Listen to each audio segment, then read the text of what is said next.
Ja, så er vintergækkerne jo kommet op. Det er jo fantastisk. Og vi skulle jo egentlig denne her gang have snakket om det vi har herude, vandet i haven. Og jeg var også i gang med at lave videoen. Har det mest af færdigt. Men jeg skulle bruge United Nations tilladelse til at vise nogle klip fra nogle møder, de havde i 2006. Og til min store overraskelse, så... jeg ved så ikke, om det var så stor en overraskelse, men man valgte så at ikke svare på min henvendelse. Det jeg ville have vist, det var et møde, der var i 2006 omkring vejrmanipulation. Også for, at jeg så kan dokumentere det, jeg så kommer med i den film, jeg lavede. Ikke? Men det har jeg så ikke fået lov til nu her. Og jeg tænkte, fint, så linker jeg bare til deres hjemmeside og til det møde, der var der i 2006. Omkring bekymringerne omkring det her med menneskeskabt vejrmanipulation. Og der kunne jeg så ikke komme ind, for der er jeg nægtet adgang til siden. Jeg kan lige vise jer et screenshot her. Ikke? Så jeg tænker, at vi denne her gang snakker om noget helt andet. Og så gemmer vi lige den her med vandet. Jeg fortsætter med at forsøge, om jeg kan få lov at vise klip fra det møde der. I United Nations 2006. Og så har jeg fået sat en fiskehaj op. Bare for sjov og spas. Og folk er ved at brække nakken hver gang de går forbi herude. Der lige står sådan en fiskehaj i min have.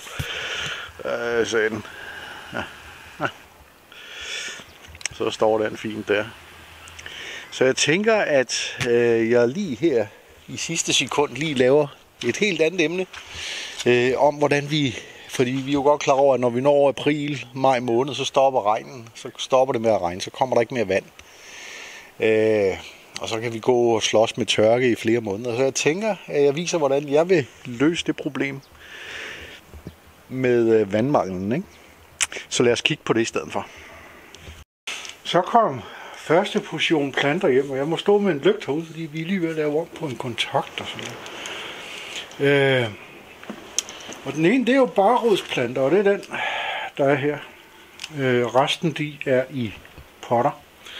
Men de skal jo altså ikke stå herude i værkstedet, de skal over i anneksen og stå. Og det betyder jo, at jeg så ikke kan fyre nu her den næste tid. For de planter, der er her, de er i dvale, og især de der barrodsplanter. Men jeg forklarer meget mere om, de her forskellige planter, når jeg får dem over i anneksen. For der skal ske noget med de her barrodsplanter. Nu indtil videre, altså der er jo sådan en barrodsplanter, det kan vi lige tage med sammen. Barrodsplanter skal helst graves ned med det samme. Man får dem hjem. Da det jo, som det siger, rødderne er bare. De er blottede. Så er det altid bedst at sætte dem. Men årstiden her er ikke lige den rigtige. Så der er nogle andre ting, vi kan gøre i stedet for. Nu tør jeg godt lade dem her stå til i morgen tidlig. På grund af den fugt, jeg kan se i posen. Så er der fugt nok om rødderne, så det er fint. De kan godt stå her til i morgen. Så de får lov at stå her lige til i morgen. Fordi i dag, der stormer det en halv pelikan. Endnu en gang, det er jo... Jeg har holdt op med at tælle stormene nu. Der har simpelthen været så mange storme, at man simpelthen giver op med at tælle, fordi det bliver bare ved. Men lad os snakke om de her planter. Her, når jeg har fået dem flyttet over i anneksen, så viser jeg, hvad jeg gør ved de pinde, vi har stående her. Det er rødel og vortebirk, der står her. Så har jeg en avocado her. Eller slået ikke avocado. Kiwi. Så har jeg en honningbær. Jeg har 2 honningbær. Og så er der 2 kiwi hernede i bunden også. Det er en han og en hun, dem der er dernede. Og så er der en goji-bær her. Men jeg tager lige, og så er der æbletræet her. Det er en Granny Smith. Jeg har godt nok Granny Smith, men den her, jeg synes, når den er så lav i pris, som den er, den ligger lige omkring 300 kroner, så vil jeg godt give det for den, for det er faktisk et rigtig pænt æbletræ, og så er æblerne jo altså fantastiske.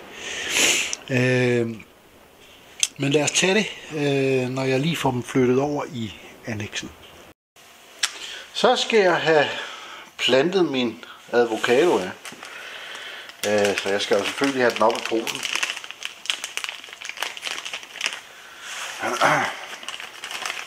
Sådan. Og som vi kan se, når vi kigger ind imellem her, så er det nederst der selvfølgelig roden. Og toppen, det er jo det vi har her, så det vil sige, at den skal den vej ned i potten. Så tager vi lige potten her, og så lige lægger den herned. Og så lægger vi lige lidt jord op omkring. Ja. Det behøver ikke være så meget, så bare lige dækkes til. Og så skal den selvfølgelig have noget vand. Så går der 2 uger, så vil vi begynde at se en fin lille plante der. Lad os så videre til næste.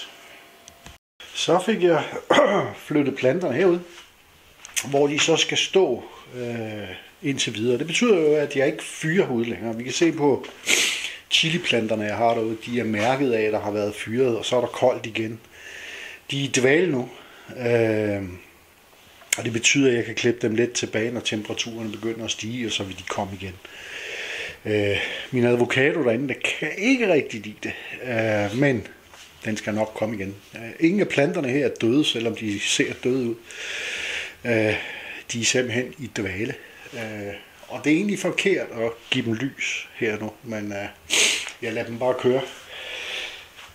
Jeg har jo så sat planterne her. Nogle af dem.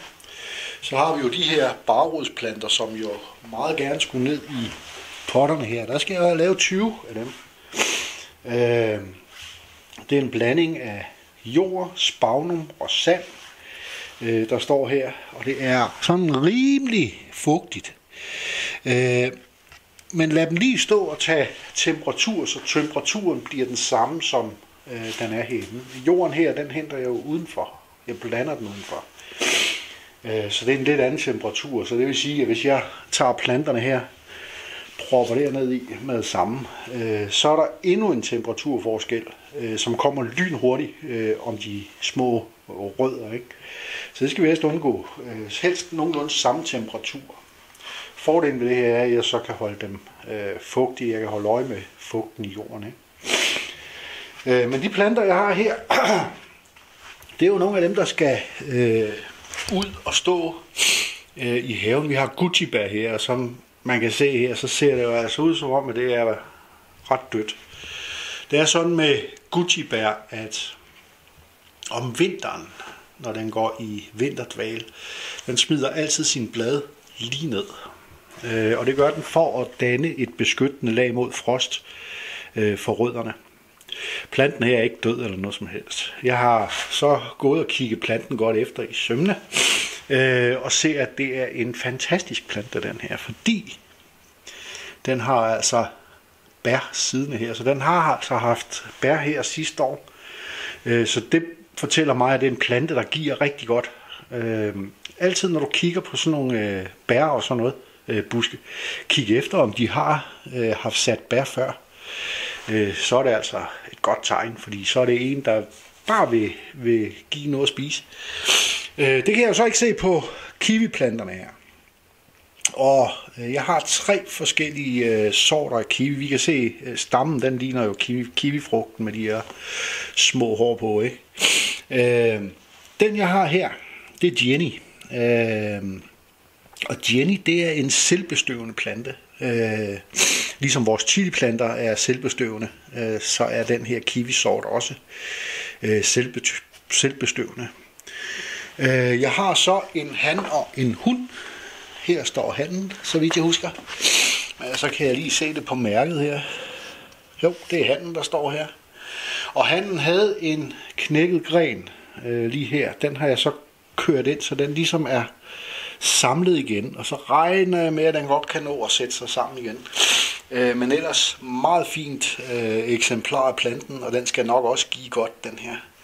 Ja, det vil sige, at den bærer jo ikke frugt, men det er hatten. Og så har vi her hunden. Den har også gode takter, fine knopper.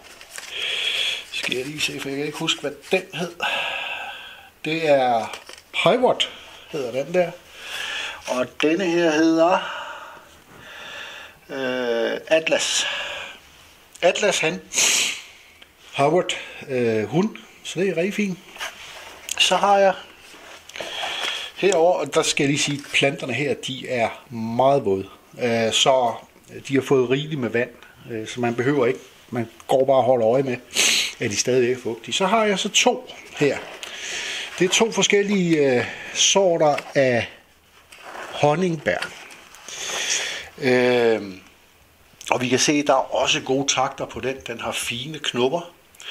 Og jeg tænker faktisk, i stedet for at sætte den over ved det gamle blommetræ, så tænker jeg, at jeg tager og sætter dem over ved blåbærne i stedet for. Fordi det vil være en rigtig fin kombination. Den ene sort her, skal jeg se.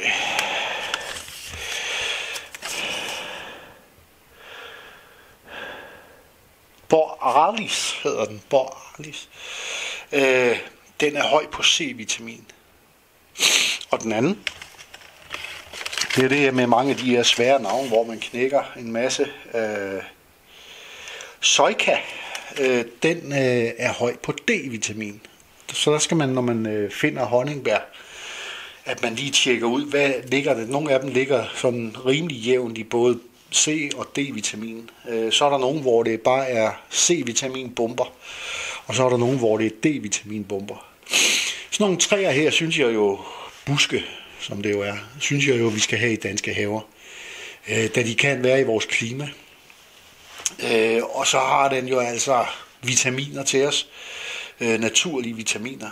Det er sådan en blanding af brumbær og blåbær.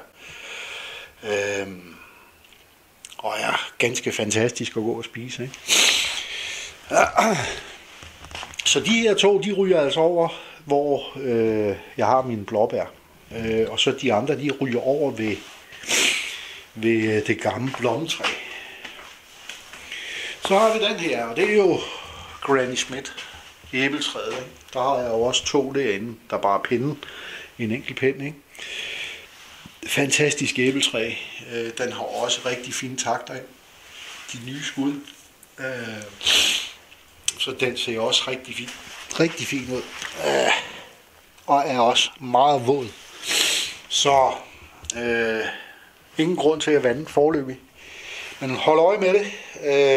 Og lige så snart det føles tørt, så skal de altså bare have noget vand. Så det næste jeg skal i gang med, det er de her. Rødel og vortebirk, som jo altså skal i sådan nogle potter, som dem jeg viste her i starten. Og så skal de bare have lov at stå deri. Men den der skal lige have samme temperatur, som der er herinde. Det jeg så skal i gang med her, det er selvfølgelig at gøre klar til sommerens planter. Og det vi skal forestille os, det er, at jorden er giftig. Så derfor så er vi nødt til at være opfindsomme. Vi kan selvfølgelig træffe, at sommeren her, som sidste år, bliver meget tør.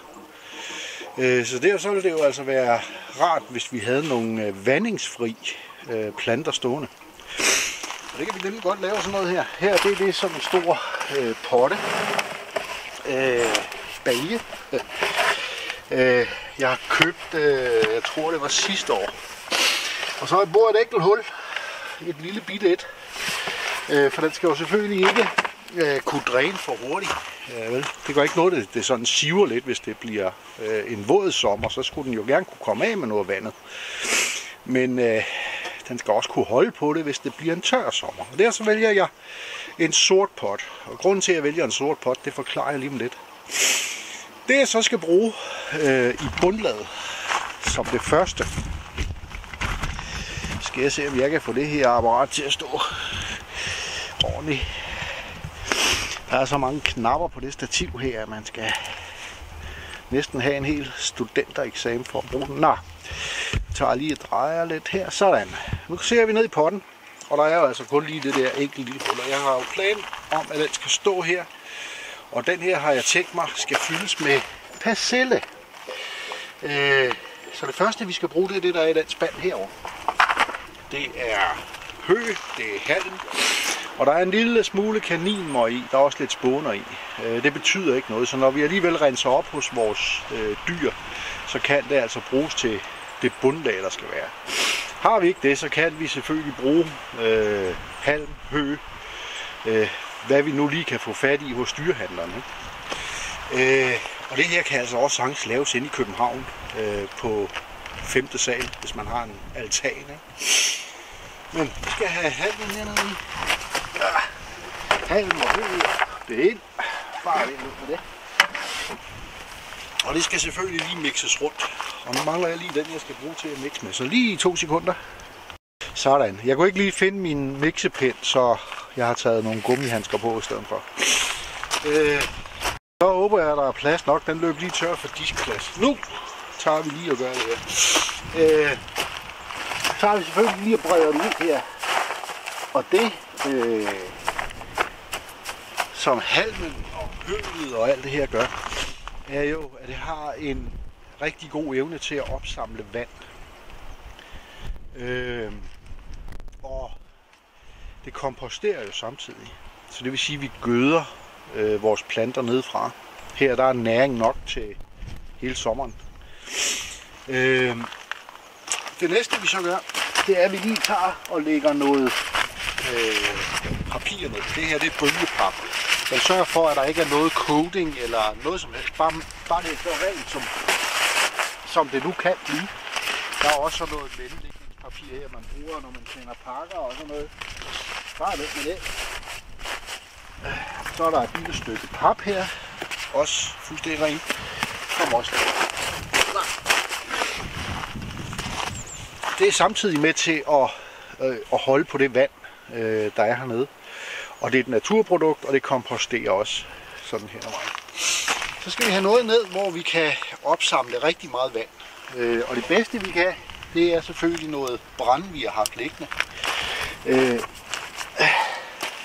Det kommer lige her. Der er birk, og det er nødtræ, det her. I kan bruge, hvad I nu har af træ. Ikke? Man kunne også hælde et lille lag spåner hernede i. Det vil også fungere ganske fint.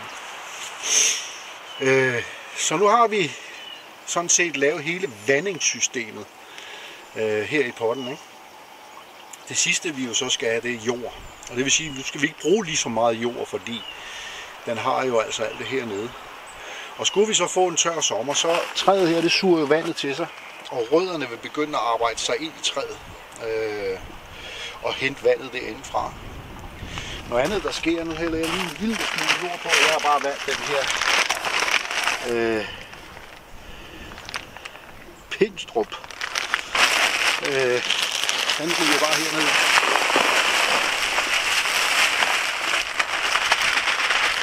Der skal selvfølgelig lidt mere i, ikke? Så jeg skulle gerne sådan rimeligt op, ikke? Og så er det et rigtig godt tidspunkt at gøre det nu her, hvor vi jo alligevel får alt det her vand. Fordi så bliver det rigtig godt vådt dernede. Det der så sker nu, det er jo en sort pot. Og sort tiltrækkes af solens varme. Så det vil sige, at der bliver varmt herinde i. Og ved at halmen og græs og så videre, der ligger her i nu, det komposterer jo. Det danner også varme. Det vil sige, at rødderne har det varmt og godt. Der sker også noget andet, og det er, at den fugt, der er i halmen, i høet, i pappet, i træet, det langsomt begynder at stige op. Damp stiger altid op. Så det vil sige, at jorden bliver fugtig nedefra. Så jeg vander rent faktisk nedefra. Og om aftenen, fordi det når ikke at fordampe det hele, det kan det ikke, fordi det er lukket til i jorden også. Det der så sker om aftenen, det er det her væske, der har dannet sig og er trukket op i løbet af dagen. Det begynder nu at falde ned igen. Ned til halmen, ned til høet, ned til træet, ned til pappet, ned til alt det, der ligger i bunden. Og det vil så sige, at dagen efter, så starter det hele forfra igen. Den her behøver man ikke vande. Den klarer det hele selv. Jeg får lige den fyldt op med noget jord, og så hopper vi videre til det næste. Så er vi lige kommet lidt højt til værs her. Det jeg har her, det er jo en potte, og I kan se, der ligger noget sponer i toppen. Det er bare sådan en tyndt lag, der ligger. Hernede i, der ligger de her valnødder, som jeg startede op. De blev lagt ned her alle sammen. I jord, så ligger der lidt spåne ovenpå. Spånerne, det er jo for at ændre den pH-værdi, der er nede i jorden. Men det har også en anden funktion, og det er at holde på fugten nede i jorden. Så det her, der er det 100% naturen, der ligesom styrer slagets gang. På et eller andet tidspunkt begynder de her valnødder jo så at komme op som små træer her. Og allerede mens de er små, så skal vi begynde at ligesom potte dem op, men det tager vi, når de kommer op. Indtil videre står de heroppe, og grunden til, at de står heroppe, det er jo, at vi har 2 katte, og så har vi en stor kanin. Og kaninen, han vil elske at stå og grave ned i den her. Kattene, de ser det som en katbak. Så for at undgå, at de laver ulykker her, så sætter jeg den lige sådan op. Hvis jeg trækker lidt tilbage, så kan I se. Den står fint der. Det er den nødt til. Og hvis vi ikke får mere kraftig storm, så skal den nok også blive stående. Det andet problem er jo, hvis vi lige drejer rundt der. Den pot, vi lavede her tidligere, den vil katten jo altså også se som en kattebakke.